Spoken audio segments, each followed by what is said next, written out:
7 ദിവസം മുഖ്യം ക്യാമ്പിൽ കടത്തിയിട്ട് ജഡ്ജ്മെന്റ് പറഞ്ഞു കേട്ടില്ലേ, ഇന്നലെ ഉച്ചയ്ക്ക് കസ്റ്റഡിയിലെടുത്താണെന്ന്. എന്തായാലും FIR ശിക്ഷ ഇളവ് കിട്ടാനുള്ള ചാർജേ ഉള്ളൂ. നിന്നെ ഒഴിവാക്കി നിന്റെ പെങ്ങളുടെ കല്യാണം നടത്താനുള്ള തന്ത്രമായിരുന്നു അതിന് പിന്നിൽ. അത് വെറും കല്യാണമായിരുന്നില്ല. കേന്ദ്രം ഭരിക്കുന്നവരടക്കം കേരളത്തിലെ സകല മന്ത്രിമാരുണ്ടായിരുന്നു. ആരുണ്ടായാലും എന്താ, ഒരേ ഒരു മകനെ ജയിലിൽ അടച്ചിട്ടല്ലേ.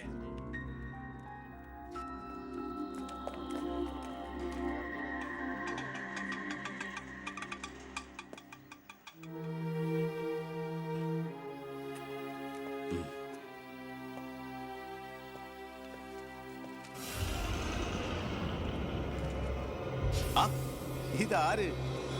അളിയോ?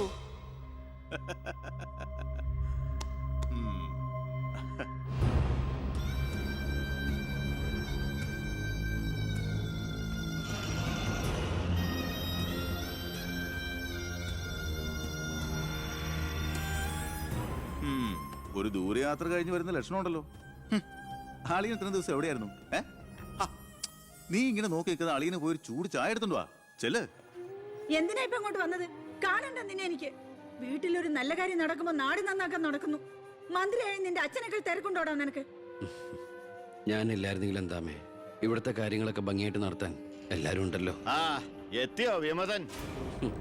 വിമതൻ ചെറുപ്പകാലത്ത് ആവേശമായിരുന്നു എനിക്ക് എൻ്റെ അച്ഛൻ. മനസ്സുകൊണ്ട് രാഷ്ട്രീയ ഗുരുവെ കണ്ടിട്ടാ ഞാൻ രാഷ്ട്രീയത്തിലേക്ക് ഇറങ്ങിയത്. പക്ഷേ അടുത്തറിഞ്ഞപ്പോ തെറ്റുകളിൽ നിന്നും തെറ്റുകളിലേക്കാണല്ലോ അച്ഛൻ പോയിക്കൊണ്ടിരിക്കുന്നത്. എന്റെ കൂടെപ്പുറപ്പിനെ മനസ്സിലാക്കിയില്ലല്ലോ.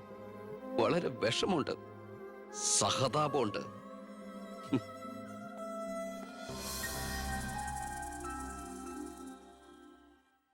കൂട്ടക്കൊല നടന്നതിന്റെ പിറ്റേന്ന് മൈതാനത്തിലെത്തിയ ഭഗത് സിംഗിന് അവിടുത്തെ കാഴ്ചകൾ കണ്ട് സഹിക്കാൻ പറ്റില്ല. ചോര പുരണ്ട ഒരു പിടി മണ്ണ് കയ്യിലെടുത്ത് ആ ബാലൻ പ്രതിജ്ഞ ചെയ്തു, ഞാൻ എന്നെ തന്നെ രാജ്യത്തിനായി സമർപ്പിക്കുന്നു. എന്താ അവിടെ നോക്കട്ടെ, എവിടുന്നത് ചോദിച്ചാടില്ലേ? അന്ന് കണക്ക് സാറിനെ വെട്ടിക്കൊല്ലാൻ വന്നില്ലേ, അയാളുടെ കയ്യിൽ നിന്ന് തെറിച്ചു പോയതാ. സർ, ഇതാണ് ആ ഫോൺ. പ്രസാദ് കൊല്ലപ്പെട്ട സമയത്ത് പ്രതിയിൽ നിന്ന് നഷ്ടപ്പെട്ടതാണിത്. സർ, പ്രസാദ് കൊല ചെയ്യപ്പെടുന്നതിന് മുമ്പ് ഈ ഫോണിൽ നിന്നുള്ള ലാസ്റ്റ് ഔട്ട് ഗോയിങ് കോള് മന്ത്രി ബാലഗംഗാധരന്റെ ഫോണിലേക്കായിരുന്നു. റിമാൻഡിൽ കഴിയുന്ന പ്രതിയെ വീണ്ടും ചോദ്യം ചെയ്തപ്പോ മന്ത്രിയുടെ പങ്കിനെ കുറിച്ച് വ്യക്തമായ സൂചന ലഭിച്ചിട്ടുണ്ട് സർ.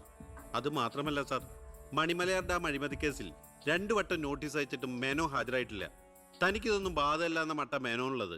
ഇപ്പൊ വാറണ്ട് ഇഷ്യൂ ഉണ്ട്. എങ്ങനെയാണോ തന്റെ അച്ഛനെ ഇതിൽ നിന്നൊന്ന് രക്ഷപ്പെടുത്തിയെടുക്കുക?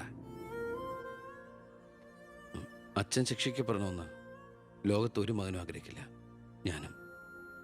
പക്ഷെ ആര് കുറ്റം ചെയ്താലും ശിക്ഷിക്കപ്പെടണം സാർ, പ്രത്യേകിച്ച് ജനങ്ങൾക്ക് മാതൃകയാകേണ്ടവർ. ശിക്ഷയിൽ നിന്ന് രക്ഷപ്പെടുമ്പോഴാണ് വീണ്ടും വീണ്ടും തെറ്റുകൾ ചെയ്യാനുള്ള ആത്മധൈര്യം കൂടുന്നത്. ഇത് അച്ഛനെ രക്ഷപ്പെടുത്തലായി നമുക്ക് കണക്കാക്കാം. തെറ്റുകൾ തിരുത്താനും പശ്ചാത്തപിക്കാനുള്ള ഒരു അവസരം. ഒരുപക്ഷെ ഇതിലൂടെ ഒരു മനമാറ്റ അച്ഛനുണ്ടായാൽ. അല്ലേ സാർ? കൂടുതലൊന്നും ഇക്കാര്യത്തിൽ എനിക്ക് പറയാനില്ല.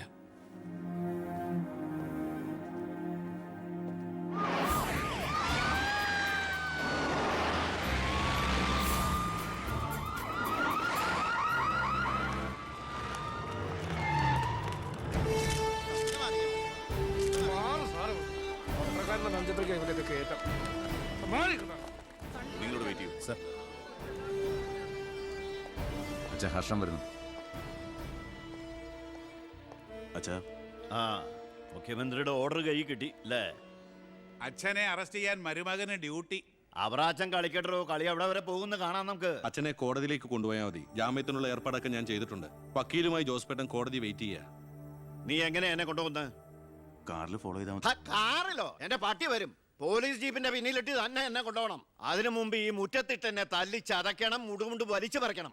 പിന്നെ പത്രക്കാരോ ചാനലുകാരോ ചോദിച്ചു കഴിഞ്ഞാൽ മുഖ്യന്റെ സ്പെഷ്യൽ ഓർഡർ ആണെന്നൊക്കെ പറഞ്ഞേക്കണം.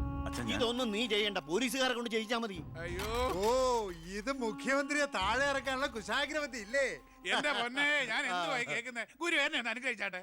അനുഗ്രഹമൊക്കെ അവനോട് വാങ്ങിച്ചാൽ ബുദ്ധി. കാര്യങ്ങളൊക്കെ നമ്മുടെ പോലീസുകാരോടൊന്ന് പറഞ്ഞേക്കാം. ജയ്,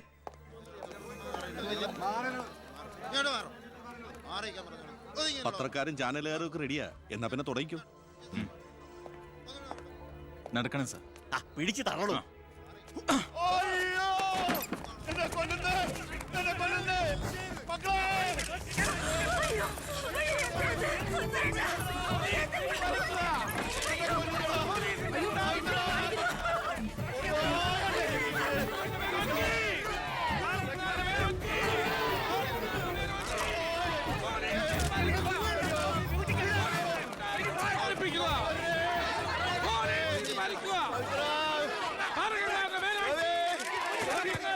എന്ത് പോക്കറ്റമാണ് കാണിക്കുന്നത്? ഒരു മിനിസ്റ്ററല്ലേ അദ്ദേഹം? വീട്ടിൽ കയറി അനാവശ്യം കാണിക്കാതെ ബഹളം ഉണ്ടാക്കരുത്. ഇത് ചീഫ് മിനിസ്റ്ററുടെ ഓർഡർ. ചീഫ് മിനിസ്റ്ററുടെ ഓർഡർ.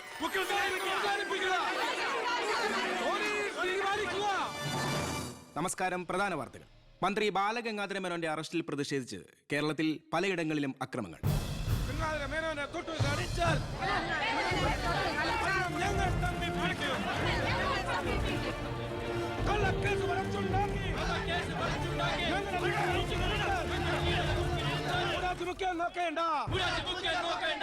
ഇപ്പോൾ കിട്ടിയത് അറസ്റ്റിലായിരുന്ന വിദ്യാഭ്യാസ മന്ത്രി ശ്രീ ബാലഗംഗാധര മേനോന് കോടതി ജാമ്യം അനുവദിച്ചു.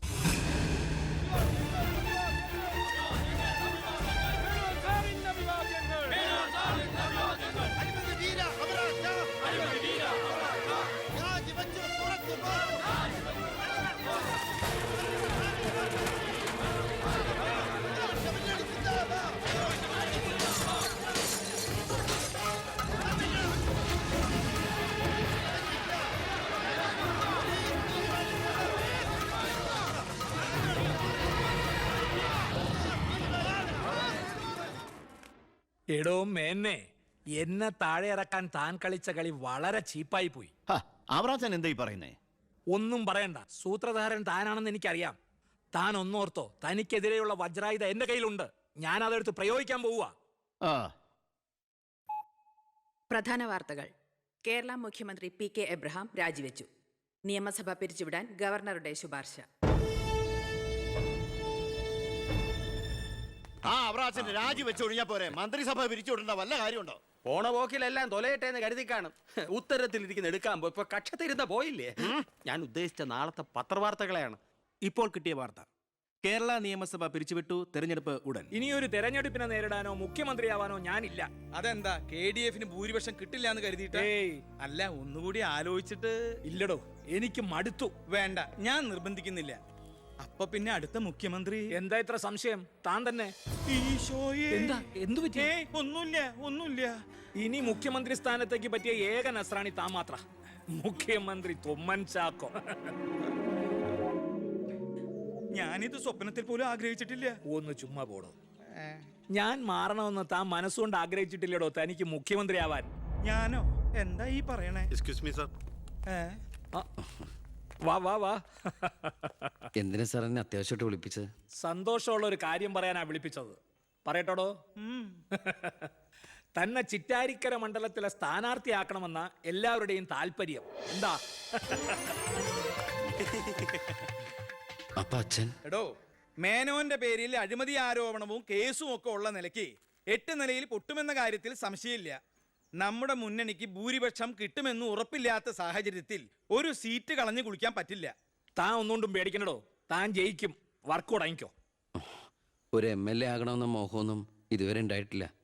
എങ്കിലും പാർട്ടിയുടെ തീരുമാനം ഞാൻ ആദരവോടെ സ്വീകരിക്കുന്നു. All the best. Thank you sir.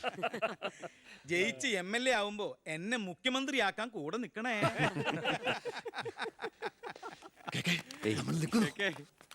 ഞാൻ ജീവിച്ചിരിക്കുമ്പോ ചിറ്റാരിക്കര മണ്ഡലത്തിൽ പുതിയൊരു സ്ഥാനാർത്ഥിയെ കുറിച്ച് ചിന്തിക്കേണ്ട കാര്യമില്ല. അത് നടക്കില്ല. കഴിഞ്ഞ 25 കൊല്ലമായിട്ട് ഞാൻ MLA ആയിരുന്നു, മന്ത്രിയായിരുന്നു. പക്ഷേ ജനത്തിന് ഇപ്പൊ തിരിച്ചറിവ് വന്നു തുടങ്ങി. എന്നെ ഓരോ സീറ്റും വിലപ്പെട്ടതാ. വാശിപ്പുറത്ത് അത് വെറുതെ പാഴാക്കി കളയരുത്. താനെ പോടാ അവിടുന്ന്. എനിക്കെതിരെ ഇതിലും വലിയ ആരോപണങ്ങൾ ഉണ്ടായിരുന്ന കാലത്തും കേരളം മുഴുവൻ ജനപക്ഷ തരംഗം ആഞ്ഞടിച്ചിട്ടും വൻ ഭൂരിപക്ഷത്തോടെ വിജയിച്ചവനാ ഈ ബാലഗംഗാധരൻ. ഇന്നിപ്പം പുളിച്ച പൗരധർമ്മം വിളമ്പുന്ന ഈ തൊമ്മിച്ചടക്കം പലരും അന്ന് തോറ്റു തുന്നം പാടി ചരിത്രം മറക്കണം. ഞാൻ തോറ്റത് നിങ്ങളുടെ ഗ്രൂപ്പ് കാലുവായതുകൊണ്ടാണ്. വേറെ ആരും അല്ലല്ലോ മേന്നെ, തന്റെ മകനല്ലേ സ്ഥാനാർത്ഥി. കൊള്ളാം. അവറാച്ചന്റെ 18ാമത്തെ അടവ് കൊള്ളാം. അച്ഛനെതിരായി മകനെ വെച്ച് കളിക്കുക. ഇതേ പിള്ളേര് കളിയല്ല. ജനപക്ഷത്തിന്റെ സ്ഥാനാർത്ഥി നിസ്സാരക്കാരനല്ല. എന്തൊക്കെ പറഞ്ഞാലും യോ മുഖ്യമന്ത്രി രാജിവെക്കുന്ന കാര്യമല്ല. പിന്നെ ചിറ്റാരിക്കര മേനോൻ സാറിന് തന്നെ വേണം. അതൊഴികെ മറ്റെല്ലാ സ്ഥാനാർത്ഥികളെയും നമുക്ക് അംഗീകരിക്കാം. പക്ഷേ മേനോ സാറിനെ മാറ്റി നിർത്തിക്കൊണ്ടുള്ള ഒരു ഒത്തുതീർപ്പിനും ഞങ്ങൾ ആരും തയ്യാറില്ല. അതെ, മേനോനെ സ്ഥാനാർത്ഥിയാക്കിക്കൊണ്ടുള്ള ഒരു ഒത്തുതീർപ്പിന് ഞങ്ങൾ നേരല്ല. പാർട്ടി പുലർത്തി പോകാൻ നിന്നവരവര് തെരഞ്ഞെടുപ്പ് പെട്ടെന്ന് വന്നപ്പോ ഇവിടെ തന്നെ കൂടി. ഈ മുന്നണി വിട്ട് എന്നാൽ പൂ വിട്ട് സ്വീകരിക്കും ജനപക്ഷ മുന്നണി. എന്റെ ഗ്രൂപ്പിന് KDF-ൽ കിട്ടുന്നതിനേക്കാൾ കൂടുതൽ സീറ്റ് കിട്ടുകയും ചെയ്യും. ദിവാകര, ഇനി ഇവിടെ നിൽക്കണ്ട, വാടോ പോകാം. അയ്യേ, നിങ്ങൾ ഇവിടെ ഇരിക്കി. ആരെങ്കിലും എന്തെങ്കിലും തമാശ പറഞ്ഞു എന്ന് വെച്ചാൽ അത് കാര്യാക്കുക. ചിറ്റാരിക്കരയിൽ മേനോൻ തന്നെ സ്ഥാനാർത്ഥി. അപ്പം നമ്മൾ ഗ്രൂപ്പെല്ലാം മറന്ന് തെരഞ്ഞെടുപ്പിനെ ഒറ്റക്കെട്ടായി നേരിടുന്നു. ഇനി എല്ലാവരും ഒന്ന് കൈയടിച്ച് പാസാക്കി.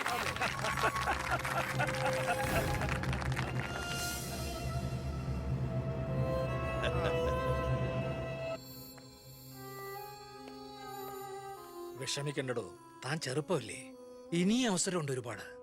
എനിക്കൊരു വിഷമമില്ല സാർ. ഒരു MLA ആകാൻ വേണ്ടി വ്രതം നോറ്റടക്കുന്ന ഒരാളല്ല ഞാൻ. അധികാരത്തിന്റെ അപ്പകഷ്ണം കിട്ടാൻ ചെയ്തു കൂട്ടിയ നെറുകേടുകളൊക്കെ പരസ്പരം മറക്കും, എല്ലാം പൊറുക്കും, എല്ലാവരും ഒന്നാക്കും. അധികാരം കിട്ടിക്കഴിയുമ്പോൾ പിന്നെയും തമ്മിൽ തല്ലും, പിരിയും. പക്ഷേ കൂടെ നിൽക്കുന്ന എന്നെ പോലുള്ള അണികൾക്ക് അത് ചിലപ്പോൾ ഉൾക്കൊള്ളാൻ കഴിഞ്ഞെന്ന് വരില്ല, എളുപ്പം ദഹിച്ചെന്ന് വരില്ല. വരട്ടെ സാർ.